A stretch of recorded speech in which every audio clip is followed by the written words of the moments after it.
Hi, everyone, and welcome back to the CleoCast. My name is Matt. And I'm RC. And we have two guests with us today. We have, first up, Lainey. And Sam. And they are an environmental scientist and geologist, respectively. They used to work for the National Park Service, and they are experts in a field, and we have some questions for them that are going to completely waste their time. And they actually have degrees, and they actually have experience, which is something new. Yeah. We have had someone with skills and experience on the podcast before with the Hunter Larkin episode. Yeah. It's different than normal, though, when it's just us. Yeah. But you found something interesting today. Yes. I found some newspapers from 9/11. Well, 9/12, actually. Apparently, my grandpa went out the next day and just bought all the newspapers he could, which is kind of cool. Little mementos.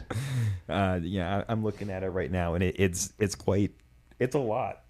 It just has what you expect the front page of a newspaper would have on it, which Attack on America. It does say attack on America. Yeah, it's kind of metal. Yeah. And almost the entire newspaper is just 9/11 stuff. Do you think Bin Laden went out and bought newspapers the day after 9/11 too? His mom did. I feel like he was playing hentai games. Yeah, he did. His mom bought them and put them on her fridge. Getting on Counter-Strike. I'm so proud. Getting on Counter-Strike the next day. Like, hey guys, you never guess.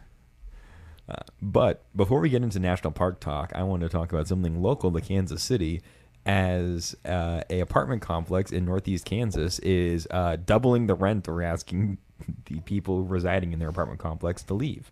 See, otherwise known as evicting with extra steps. Yeah. This is the same apartment complex, from my understanding, which left their residents without heat for a while. So keep an eye out, and if you are in the Kansas City area and this is happening to you, there's this thing called the KC Tenants Union, and you should reach out to them and see what they can do for you. Definitely don't pour grease down the drain. Don't do that. That might damage your landlord's property, which we wouldn't want. Or pour concrete down the toilet. Or put concrete in the washing machine. Don't do any of those. Yeah, no violence against your landlord. Yeah. But now to cycle straight into our national park questions. I can actually tie that story straight into the National Park Service. Oh, I was going to say hard segue, but how about good segue? I can do a soft segue. Okay, so we worked at Grand Teton National Park. I was a fish biologist for 4 seasons. I was a vegetation biologist for 6 seasons. Yeah. I'm gonna stop you right there. What is a season in the National Park Service? It is April or May or June to September or October or November, depending on how much money your boss has. So in the National Park Service, most of the people you see in the field, like the iconic rangers, any technicians you see out in the field, they're seasonals. They're only there for 5 to 6, 7 months, absolute max at a time.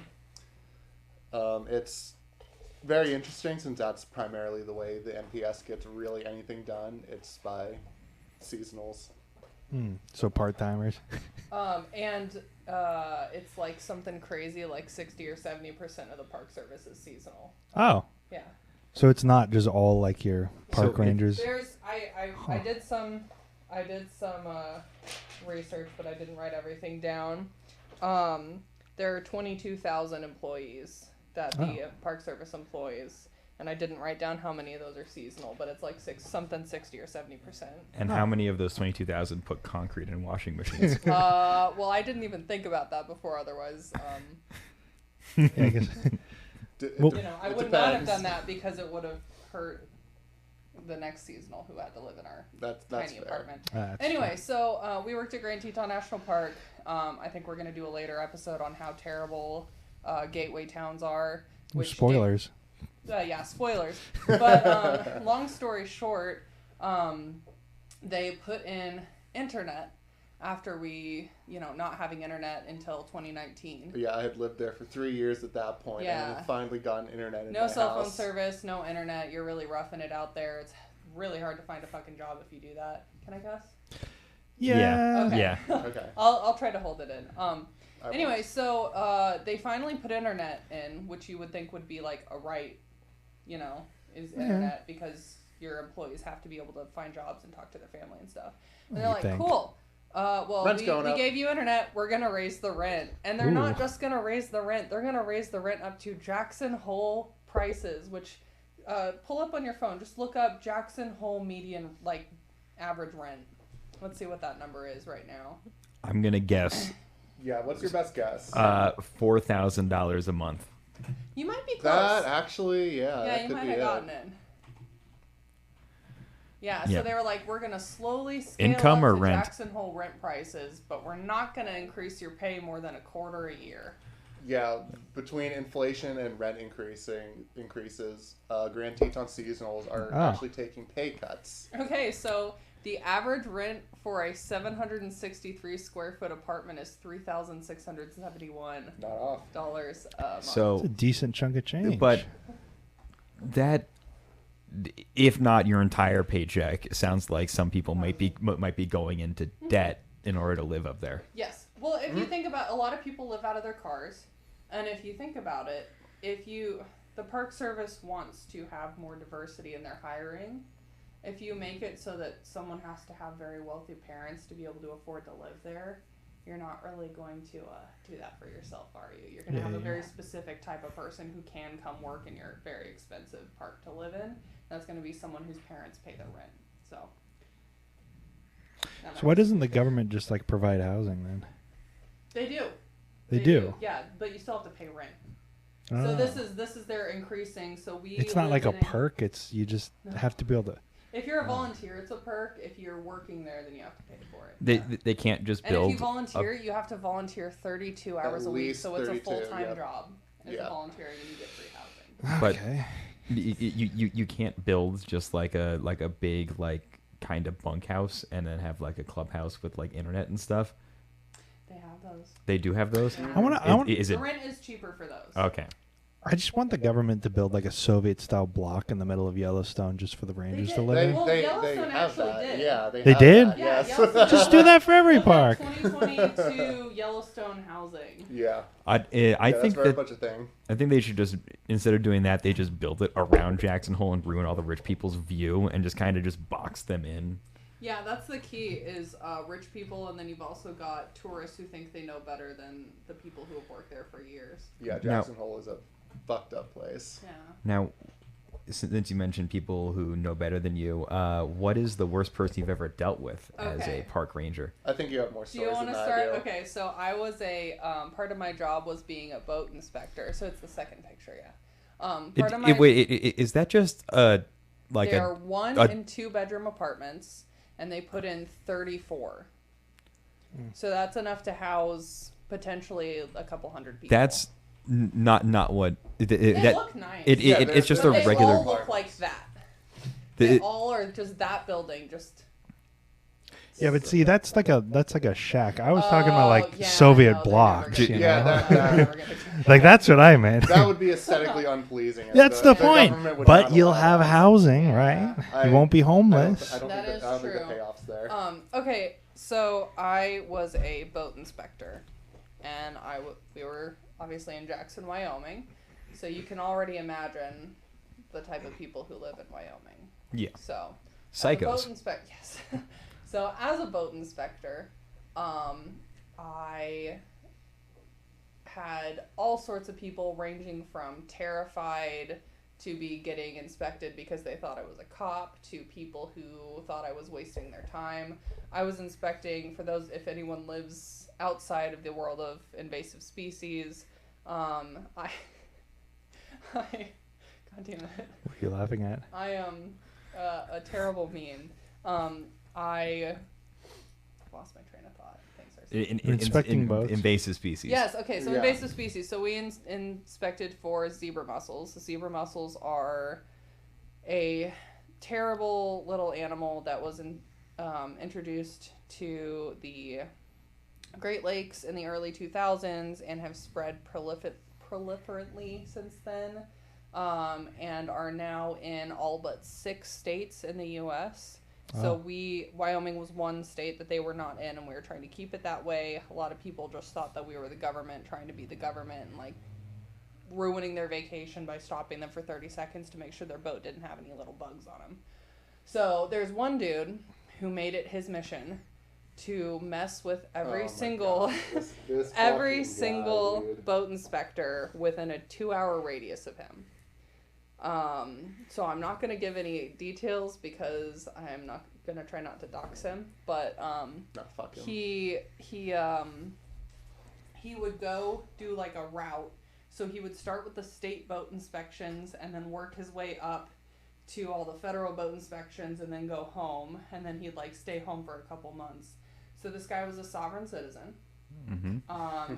The smartest of people. Right. Yeah. He would stop at the station, and then he would proceed to be just deliberately a pain in the ass throughout the entire inspection process.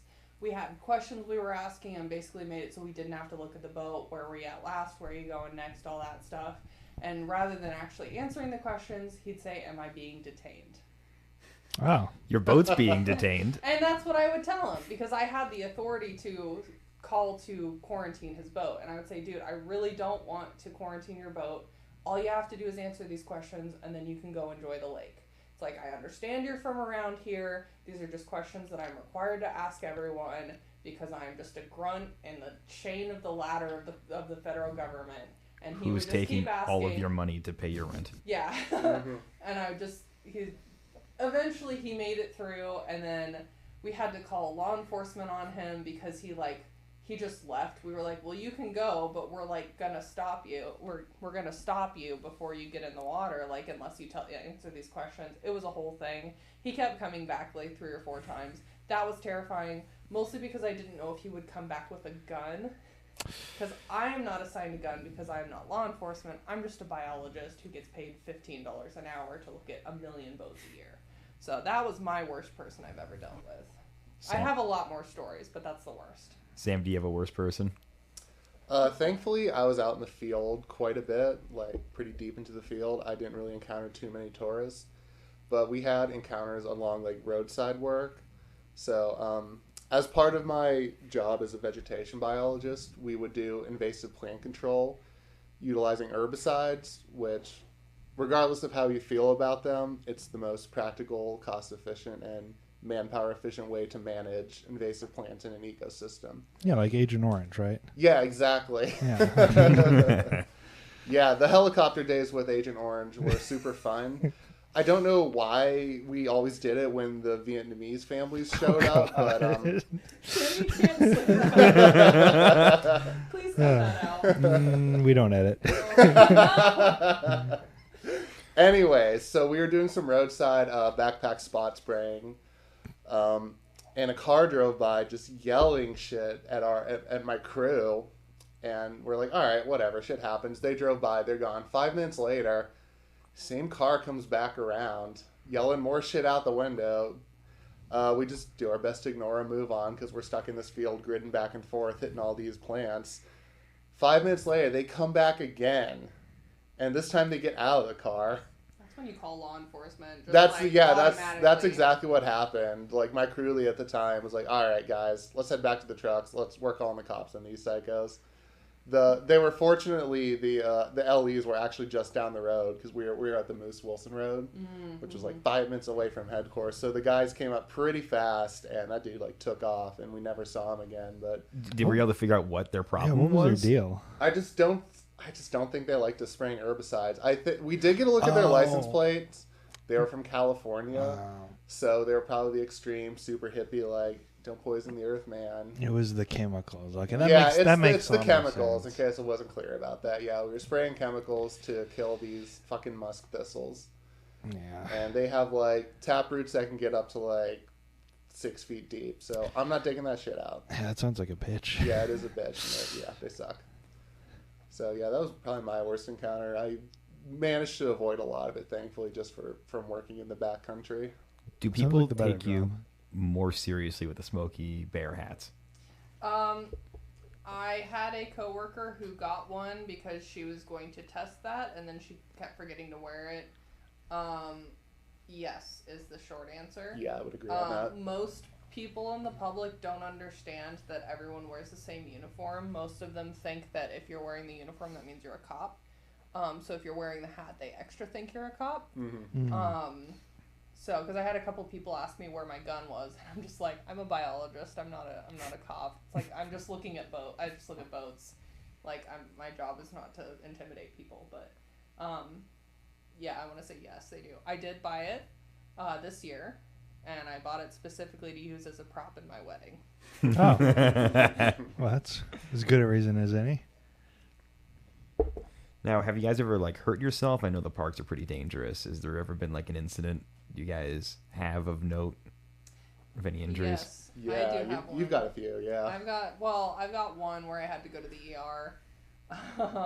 And it's less of like a exciting story and more of just I was being an idiot. I was cutting zip ties off of a pit tag array. So pit tag is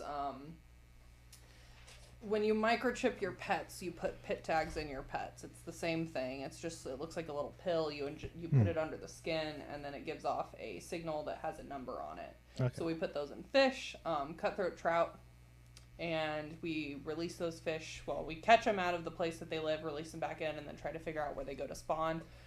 So one of these arrays was a 2.5-hour hike, and we were out taking it down at the end of the season. And I was cutting zip ties off of a cord, and I was using the knife towards my hand instead of away from it. Cut a 2-inch hole in my hand, and I had to hike out. We did not have our first aid kit. No one had a first aid kit. I don't know how anyone did not get in trouble for that. Yeah, I don't know how anyone... As super outdoorsy park rangers, yes, also government officials. None of us had first aid kits. So we wrapped my hand in electrical tape and biodegradable flagging. And I hiked out. This was the most popular hiking trail in the park.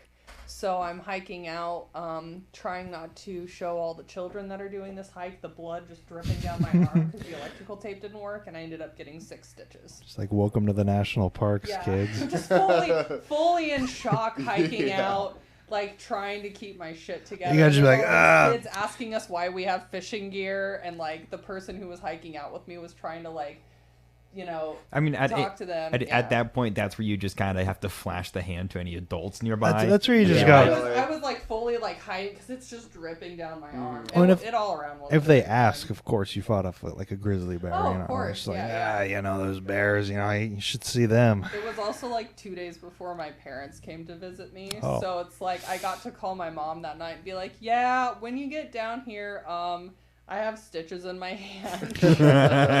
She wasn't happy. So yeah, that's my most exciting. I know that Matt, you can actually vouch for I can vouch for the tape. I once mountain boarded out in the I was mountain biking. Mountain boarding was a different event. Yeah. I was mountain biking in New Mexico once, and I ate shit and basically like completely just stripped my arm of skin. And my solution, even though I'm pretty sure I did have someone who had a first aid kit nearby, but I just didn't want to be the loser who's like, guys, I need to use the first aid kit. So I just like duct taped it. Oh no!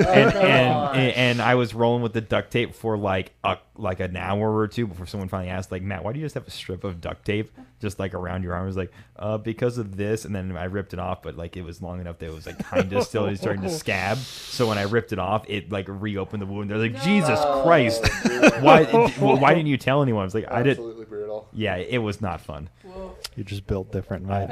I am just built different.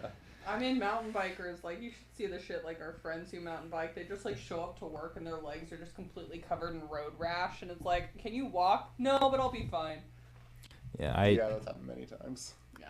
I ate shit on a mountain board once, and I have never touched mountain boarding again. But if you don't know, mountain boarding is like a longboard, but with, like, massive off-road tires, and you strap yourself in, like, snowboard. It is stupid. Don't do it. Yeah, that sounds sounds dumb. Yeah. So I guess another question we had for you guys was just hearing about all the low pay, terrible housing, expensive, bad guests, whatever. Why would you choose to work in the National Park Service? Like, it sounds like not a good job, all things considered. Like, you could get better employment elsewhere, right? Yes. I'm going to let Sam answer first, and then I'm going to answer. Sure. It was... I mean, I woke up every day with the Grand Tetons in my backyard. That's fair. I liked the work I was doing. It was science-based. It wasn't like I was working for some private corporation that wants to, like, you know, drain this wetland or raise this sagebrush field to put in, like, an apartment complex. Like, we were trying to maintain the ecosystem for future generations to get out there and explore and enjoy it. So that was primarily my reasoning. I wanted to get into conservation work. This was a good foot in the door, and it helps that we had a 3-day weekend and I could get out there and play. Oh, well, I guess that's as good a reason as any. Yeah. It's very noble, actually. Kind of conservation versus consumption, right? That is like most people's answer is going to be something along the lines of that. Adding on to it, like, yes, the pay sucks, but you are living in a place kind of like, you know, like Jackson, until they raise the rent at Grand Teton, you know, you're living in a place. One of the places I lived in, my rent was $600 a month. That's not bad. Yeah. That's so it's like you're not making that much, but you're also not paying that much in rent. And, you know, you walk 2 feet out your door and you can go do whatever you want, like hiking, paddle boarding, all that stuff. And then it really is like the, you know, connection with nature and a lot of like-minded people. I've never found jobs where like everyone was on the same page, you know, with why they wanted to be there. They all love the same stuff. It's, I don't know. You normally have to join a cult to find that kind of thing. thing. Exactly. Yeah, really. It is kind of a cult.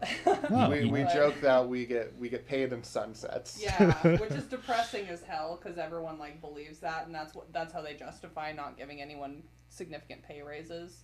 But I mean, it's kind of true. At least you don't have nightmares about Outlook notifications. Yeah, no, that's true. Yeah. I didn't have to look. Well, until I was a crew lead, I didn't have to look at a computer for months. It was great, and I could use the excuse of I'm sorry I don't have cell phone service to get out of talking to people, and it until I actually got internet, it was true. That's Last summer I was just lying to people, but that is a good perk. Yeah. So we've been talking a lot about the Tetons. Have either of you worked at any other parks? I worked at Big Cypress National Preserve in Southwest Florida. Okay, what was that like? It was small. The entire staff was like 20 people. To give you context, Grand Teton, when it's fully staffed with seasonals, is 300. So it was really small. They have like they had 6 law enforcement officers. They had 3 scientists, and then the group I was in was an environmental education group, and there were like 8 of us, and then the rest was all the administration. So it was really small. It was kind of similar, where it was just like a lot of people who just wanted to be down there. But that one we were 45 minutes from Naples, so it was a little closer to civilization. Yeah, Were there a bunch of weird airfields that you didn't know existed out there? Okay, so not weird airfields that I didn't know existed, but one of the visitor centers at Big Cypress does have an old airport from when they were literally going to drain the swamp and they were going to put in an apartment complex down there. But they realized that draining the swamp is really expensive. So then instead they donated the land to the federal government, which is great because they're, conserving a really important ecosystem down there. But so there is actually like a working airfield at one of the visitor centers at Big Cypress. And I watched them land a rescue helicopter there once. That's pretty cool, actually. Yeah. Shit ton of alligators, lots of birds.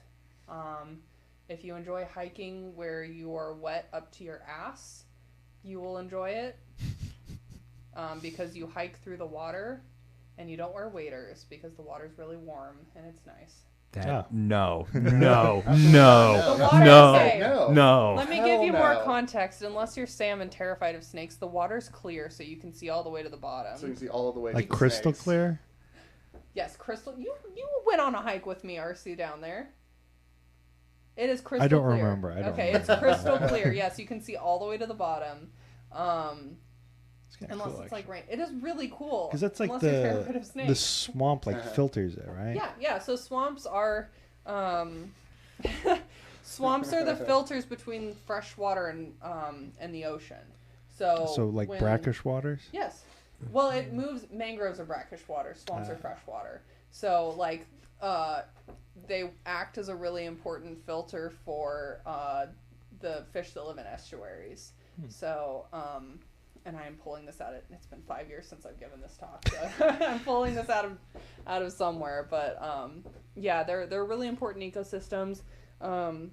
They hold like a ton of species, so it's like really important for that. And then also they're just, if you like spiders and snakes and all that jazz. Negatory. Yeah, No. you don't like it. Nope. You'd be surprised how many snakes can just swim. No. I've seen some swimming snakes before. Super cool. Cottonmouths can swim. Oh, yeah. That I didn't know. Venomous, right? Yeah. Very, very venomous, yes. Hopefully. So I wasn't sure whether I should save this one for the end, but I think we're going to kind of move into lighter stuff after we've asked these. So I'm just going to ask kind of maybe an elevator pitch style thing, just like, why should the general public care about national? Like, why should they exist, right? Because, I mean, parks, you got Disney World or whatever. Why should we continue to fund the National Park Service? Like, what benefit does it offer people? These are your lands, public. These are your escapes. These are your connections to these natural wild places, like this fantastical scenery. Most, if not all, of the national parks are preserved for their fantastic geology, their access to wildlife, their recreation opportunities. It's a play. It should be like America's escape into the backwoods. Lainey is so moved by this that she's choking up. Yeah, I'm choking on my wine. Now, if it's my land, why won't you let me go on the geyser? Because you'll fucking destroy it. So we are the caretakers of the land, but we are also the caretakers of the idiots who want to go on the land and die in dumb ways, which is also going to be a later episode. And so part of tasking the Park Service with taking care of these lands is trusting them to make decisions about the lands that the public does not get any input on. And one of those decisions is what is open to the public and what is closed to the public. And sometimes, actually 100% of the times, things are closed for a reason. And the reason is usually that you will either get stuck or you will die if you go to that place. That's not answering the question. I have a hard time answering that question. That's why I didn't stick with interp, is because I don't know how to put into words why you should love the land. You just should. All you have to do is go there to see why you should. You don't go to the Grand Canyon and think, we should put a pool in here. You just don't. Cool. Because you go look at it and you're like, holy shit, this is the most beautiful thing I've ever seen. So should we build more arches then? Because that's a national park. I said 90% of the parks. That is the one exception. Is it the worst park? No. Arches National Park in Utah? Gateway Arch. No, Gateway Arch. That one's a park? Okay. That's gotta be the worst part. So we're going to do a little park history here. Okay, so the National Park Service does not just manage things that have the word national park after them. They also manage national battlefields, national historic sites, national preserves, national prairies, scenic riverways, national monuments. Yeah, stuff like that. So the ones that don't have the big national park after them are not less important. They just are not, the national parks. The national parks are the best of the best of the sites that they manage. Except for Gateway Arch. The Gateway Arch was made into a national park as an attempt to get people to like a certain person who made it into a national park. There are better places to make into national parks, but that person, without getting political, even though I'm going to get political, doesn't actually care about land. So didn't actually care because the same person declassified Bears Ears National Monument and Grand Staircase Escalante. That's what I'm going to say about that. It was a National Historic Site before it was a national park. It was a great National Historic Site because it is a National Historic Site. It just shouldn't be a national park because it doesn't protect any actual scenery. That seems solid. Is that why they got rid of the McDonald's riverboat, which used to be next to the Gateway Arch? Because Probably. Most likely, Yeah, yes. it's a national park now. Yeah, because they used to have a McDonald's that was in a old themed riverboat right by the arch. Oh, damn, they did? Yeah, they did. Also, it was so sick. Return. Come on. Of the national parks, I would say it's the worst national park, also because it's in the worst city in America. St. Louis is look the worst up city in the America. most dangerous city in America. It's St. Louis. Is it not East St. Louis, which is in Illinois? Yeah, I don't give a care. All right. Anyway, get better pizza, St. Louis. Get better bagels. Just be better. Have more respect for your bagels, guys. Just Come on. Have more respect. St. Louis, you can do better. I will say, though, Lafayette Park and the area around it, also the area kind of around the Budweiser brewery does look sick. That's a really cool area. Build more of that. But unfortunately, you do not have to hand it to St. Louis. Okay. Yeah, but St. Louis doesn't need anything. They just need to be better. Now, as the outdoorsy types, and I kind of think of myself as slightly outdoorsy, but you guys take it to a whole nother level. I want to know, what's your boot choice when it comes to hiking boots? Oboes. Danners. Dang. 100%. Never cut costs on what goes between you and the ground. A good pair of Danners will cost you $200+, but it's worth every penny. They'll last you for, depending on how much hiking you do, they'll last you for 3 years. Danners are the boots that the National Park Service sells as their uniform boot. Oh. But oboes are my choice because I didn't have to break mine in. You do not want to be 20 miles deep into the backcountry and wake up on day 3 with your feet covered in blisters. You want good fucking boots. I've done that. Yeah? Yeah. I have turned my feet into raw hamburger before. Yeah. I believe you're an deep. example Yeah. of why you break in boots before you go for a yeah. 100-mile hike. That's also true. I was wearing, I believe they were North Face. Yeah. See, my boot of choice is Redhead by Bass Pro Shops. It's the best boot I've ever bought. I'm not even kidding. They're great. And everyone will have a different boot that they like. Yeah, it's to each their own, and I recognize everyone's not as privileged that they can just drop $200+ on one pair of boots like once or twice a year. So, I mean, I guess for most people it wouldn't be as much of a career investment as you guys, because most people are like it helps that we office get a workers. boot allowance. I don't. Oh, you Well, I did. a We boot? have to replace our shoes every 2 years because we use them that much because they're work shoes. Well, you gotta put a lot of miles on You them. Yeah. hike for work. Yeah. Yeah. That's fair. And what are you guys' backpacking must-haves? Well, a backpack. I've never been backpacking. Really? Really? Well, how about this? Camping must-haves. Like, what's your everyday carry when you go camping? Like, other than Spices. I was gonna say, other than like toilet paper or something obvious like that, just like maybe something. Spices. Ladies, get a Kula cloth. It will change your life. I'm not going to elaborate. Just look it up. Spices. Spice your food, please. You don't have to eat bland food just because you're camping. A good sturdy sleeping pad. The older you get, the more you're gonna fuck up your back by sleeping on the bare earth or the rock or a root. Foam or air mattress? I have an inflatable one that I can puff up with like 10 breaths or so. I think it's a Climate maybe. I haven't looked at it in a while because I haven't been out have west. 100% REI brand because I'm a broke bitch, but it all works really well. You don't have to go Patagucci to have a good time. Yeah. You don't have to spend a fortune to have good backpacking gear. You just need to do research. I mean, my choice for this is one of those like really good aluminum chairs that you can like fold up and it's really light. Yeah. Because sitting on the dirt really sucks, and if you can like bust out a chair, even if you have to balance on like two little stools. Little time. Yeah. Yeah. No, I those do are nice. not use normal camping chairs. I only use the backpacking camping chairs just because they're they work for everything. They're so comfy. Yeah, they're perfect. See, mine was a good pillow, Yeah, pillows. Because it helps with the sleeping. True. Like I can't sleep on just like clothes, and then I feel worse the next day when backpacking. So I made sure, no matter what, just invest in a good pillow so I have some place nice to put my head. A hammock is also always nice because you could sleep in it if you need to. Oh man, I know a guy who only sleeps in hammocks. He only sleeps in hammocks. I don't guy who biked 30 miles to a camp out and then whipped out the hammock. Yeah, I don't think he owns a tent. I just think he has his bike and a hammock. He is insane, and I love him for it. Like I know a few people. Like quite a few. Now,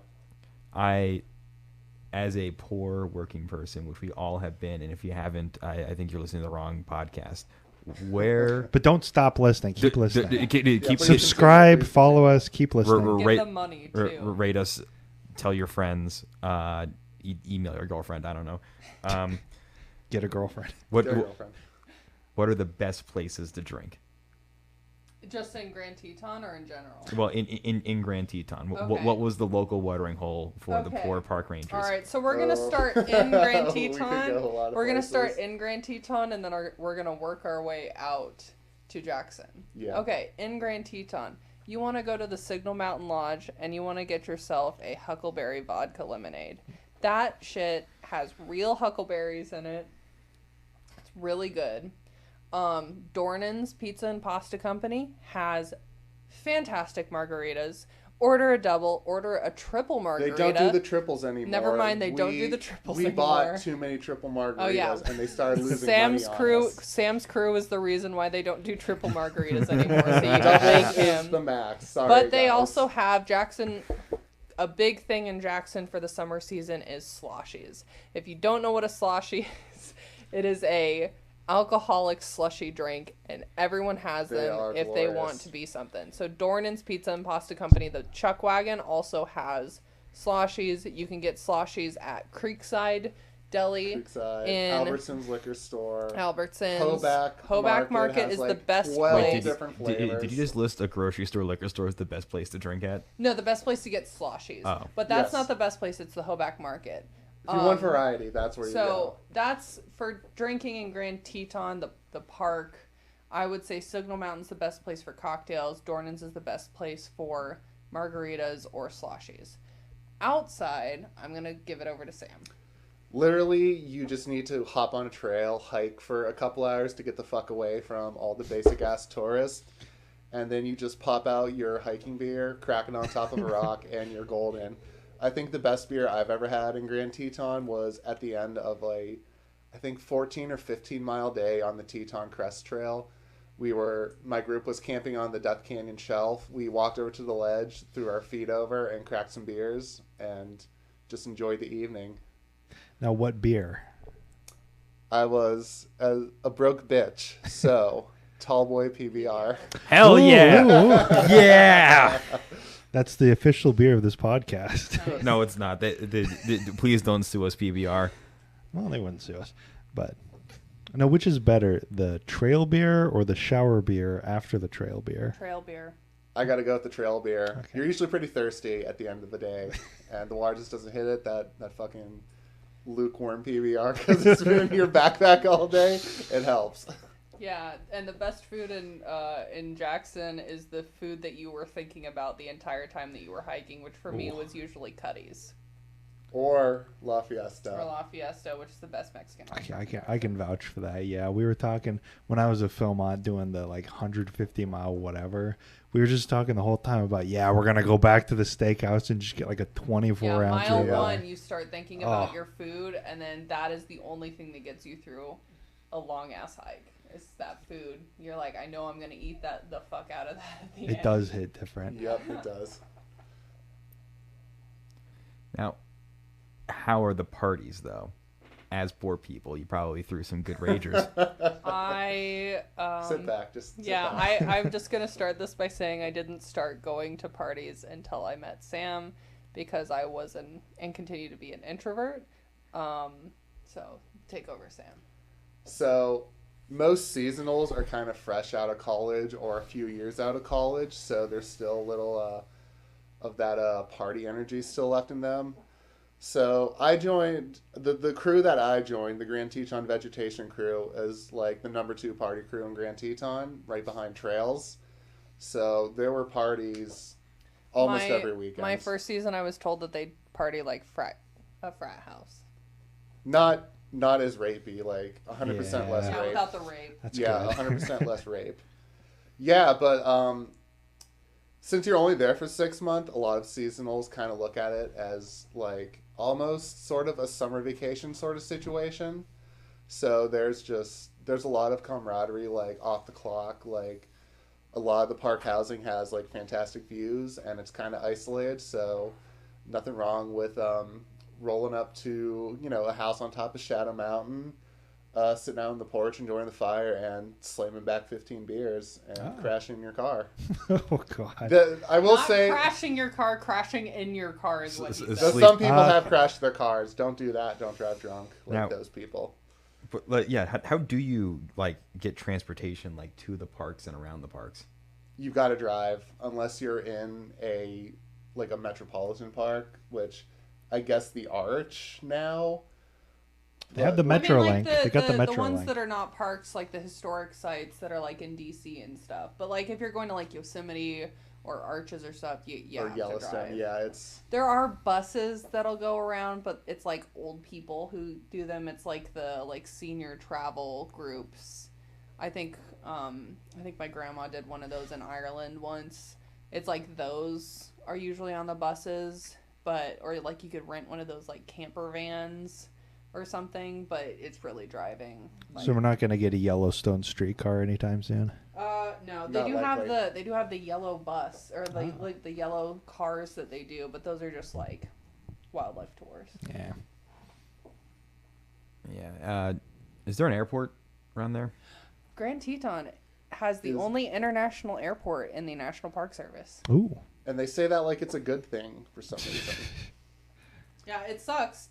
Because you'll be like on a 10-mile hike way back in the backcountry and a commercial jet will fly over you. But it also means that you get some pretty cool like Navy and Air Force flyovers sometimes. I've seen some really cool planes out there. That does sound cool. It's really cool. Is it mainly just rich people's private jets? No, yes. Yeah, it's Harrison Ford. That's why it's there. Crashing his plane into the... like 4 different times, right? Yeah. Yeah, once you've lived in Jackson long enough, you'll have your wild Harrison Ford sighting. Like, it's bound to happen. That's kind of cool. Mine. Do you want to know our Harrison Ford stories? Do you have, sure.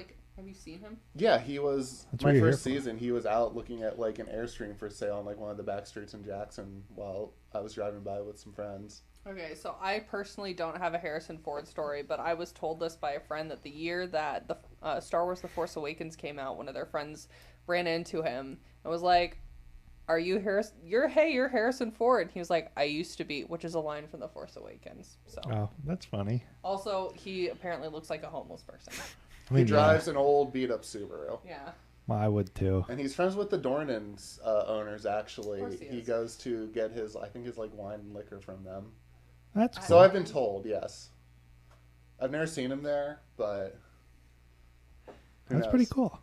You guys got a local celebrity up there, yeah. Yeah.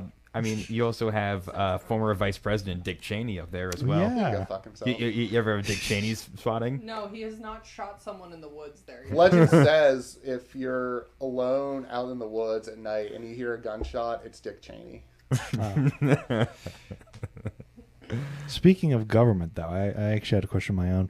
You guys, were you working there during any of the recent like government shutdowns and stuff? The only shutdown that I have been in was when I was in Florida.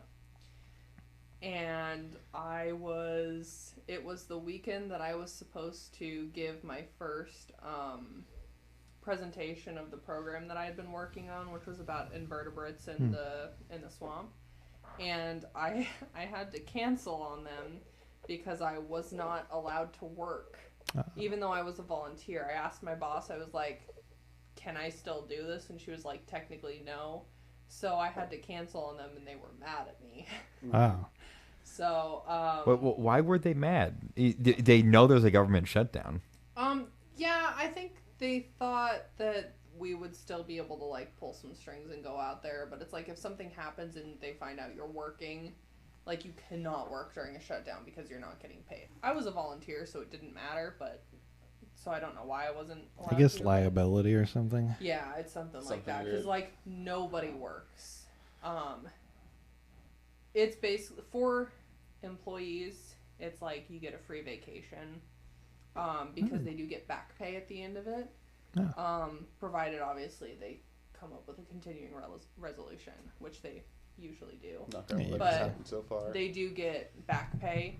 It usually takes a little bit for them to get the back pay, but Really? they just see it as a vacation. So Well, as long as you didn't like run your bank account nearly dry doing something stupid Yes, and the government exactly. shuts down. You're also technically not supposed to go anywhere because if the resolution is passed, you're expected to be at work the next day. So like the one shutdown that I was in, we were like, can we go to the Keys? And they were like, no, because if they pass a resolution, you have to be back at work. So it's kind of Which like they just purgatory, basically. Yeah, basically. I mean, like if you're living in a beautiful park, Well, you know, okay, like you yeah. can just go out and do whatever. But when you were me working in Florida and we worked 6 days a week, and then there was a shutdown and we were like, man, my first opportunity to go do something, and then they're like, actually, you know. There was, I think, the shutdown of, early 2019 that happened during the hiring season impacted us. The 30-day one? I think so. It was one that was like a month or a little bit more. It impacted our hiring managers quite a bit because that's normally when the hiring process starts for seasonals, where everyone kind of figures out to where they're going and what they're doing. So that was all put on pause. So once that resumed, hiring managers were basically scrambling, trying to figure out who their staff was going to be. When normally by that time of year they would have like had some sort of clue who's coming on and to what work plans they were going to be doing. So it's kind of the timing affects it more than the actual shutdown itself, almost. Yeah. That's rough. It's just so different because most people aren't in the public sector; they're in the private sector. So I think they just kind of know of shutdowns and stuff, but they don't really think past it. And that's kind of why I was asking that question, is just to kind of, I guess, get a better picture for the average people that might be listening. Because at least in the Kansas City area, we don't really have any parks here, do we? Tallgrass Prairie National Preserve is 2.5 hours from us. Brown versus Board of Education National Historic Site is in Topeka. Fort Scott National Historic Site is in Fort Scott. And then we've got Fort Larned. Larned. Right? Yeah, Fort Larned is in southern Kansas. And then Nicodemus National Historic Site is in northwestern Kansas. What about, those are the 5 that we have in Kansas. would Mark Twain National Park be counted? That's in Missouri. Is that a park or a forest? That is a forest. Or a forest. Those are the 5 we have in Kansas. I've been to 4. Oh, well, there you go. Yeah, Larned's the only one I haven't been to.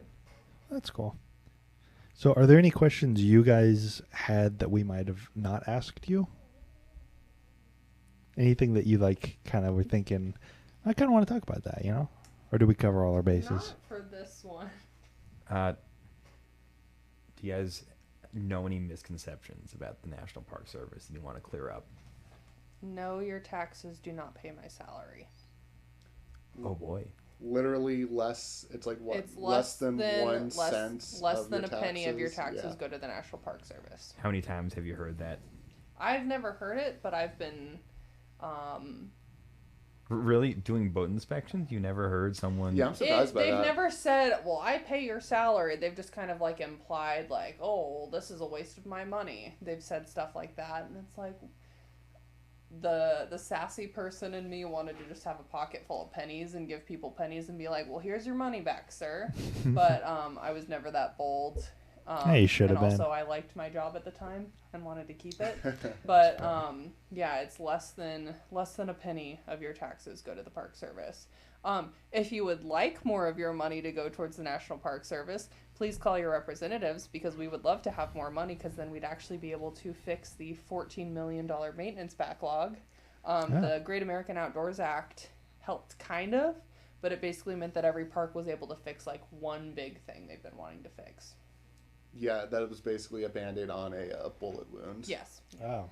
Wow. Yeah. It helped a little bit, but it didn't fix the problems. So. What problems? Well, for the housing problems. So yeah, most of the parks need government housing to house their seasonal employees, and that's an issue that has to be solved with money. Yeah, we don't have money to rehab the houses, to upkeep them, to build new. Part of Grand Teton's housing problem is that they simply don't have enough seasonal housing to house like all the staff they need to get their work done. To the point where one season where we worked there, they had staff living in hotels. They just can't get like all the staff and be like, all right, guys, you're building a dorm. And nope. They don't have the money for it. Yep. Yeah. And then like road issues, like if it's not a big issue, they're just not going to fix it because they can't afford to fix it. The Great American Outdoors Act money in Grand Teton specifically went towards paving the Moose Wilson Road finally, because they've been grading it like twice a month for the last 100-something years. So that road runs between Moose Post Office near the park headquarters and the Teton Village Resort, and I think 8 miles of it is a dirt road. And after millions of people drive that road, and it just becomes pitted with potholes that'll just fuck up the alignment on your car. Yeah. So that is what the Grand Teton used their Great American Outdoors Act. And also just the issue that they don't have enough staff to fix all the issues, and you need money to hire more staff. And you need to pay them a living wage. And it just goes on, yeah. Looking right now, there looks like there's a big hotel right by Grand Teton called the Four Seasons. Can you guys take over that? They actually, so in our orientation every year, they open up, the superintendent goes to it and they open up and they're like, oh, ask us questions. And one guy was just asking him all the hardball questions this year, which was great, for last year, which was great. And he was like, okay, so what are y'all going to do about the housing? And he said, he was honest. He was like, there's not a whole lot we can do. Right now we're trying to work with a developing company in Jackson to put seasonals in. The issue, one of the other big issues that Grand Teton is having is that a lot of their older staff who became permanent while it was still possible to buy a house in Jackson Hole, Wyoming, are retiring, staying in their houses, or dying, staying in their houses, and then those positions are opening up. But previously, they didn't need to fill that. So permanents get preference for housing. Yeah. But the more permanents you give housing that was previously seasonal housing, the less housing you have for seasonals. So that's the issue they're working on. Almost sounds like they should do it like the governor's mansion, right? Where they have one house for every permanent member, and then once you die or leave the job, it just opens back up and you don't get to keep it. Well, the issue is that people were buying their own houses in Jackson because they were like, when this is my permanent house, and so it's just like their houses, and now they're retired and they're just living in Jackson. So it's not houses that are in Grand Teton, it was houses like... basically whoever's coming in to replace this person who just retired that has their own house in Jackson can't afford to purchase a house in Jackson because the average single family home is what, $5 million? $5 million. Yeah. $5 million. $5 million, for 2022. Oosh. So they need government housing to come in, but there's no housing. So they're taking housing away from seasonals, giving it to permanents, which is fair, but also they're not building houses for seasonals. It's like the government should exercise its power of eminent domain. Maybe just kind of annex the local hotels. It's like, we own these now. Okay. That would be crazy. So, Wyoming people hate that because they hate the government encroaching on them. They're surrounded by government land. Really, yeah, okay, right? so to the point all of the value of their state is in the government parks. In tourism and government land, yes. And Conway. So, Grand Teton National Park, a lot of the land in Grand Teton National Park was bought by John Rockefeller. John Rockefeller would buy the land from under the guise of the Snake River Land Management Company, yes. And he would not tell the people he was buying the land from that he was buying it to donate it to the federal government. So they thought that just some guy was buying their land to use it as a ranch. Once they found out what he was doing, they got mad and they went to the Wyoming government and said, hey, this dude keeps buying land and donating it to the government. We hate the government. We don't want this land to become more government land. And then they go to the government. So the legislature of Wyoming passed a law after Grand Teton was made into a park saying that no other national park can be established in Wyoming. So federal land none of it can be called national parks after that. So the John D. Rockefeller Memorial Highway is not part of either park because that was established after Grand Teton was made into a park. I don't know if the state of Wyoming has the authority to do that. They did though. They did it. And no one in DC wants to take up that fight. I guess. Yeah, I think it's that. We've had a lot of issues, and this would be enough for another entire episode. But they've had a lot of issues with. Oh, trust me. The state government encroaching on like their federal management practices, especially with mountain goats. So. Mm-hmm. Yeah, that's a shit show. We'll get to that later. Yeah, that's a whole episode in itself. Well, I think we should, as we've been saying, probably save some stuff for the next episode or two.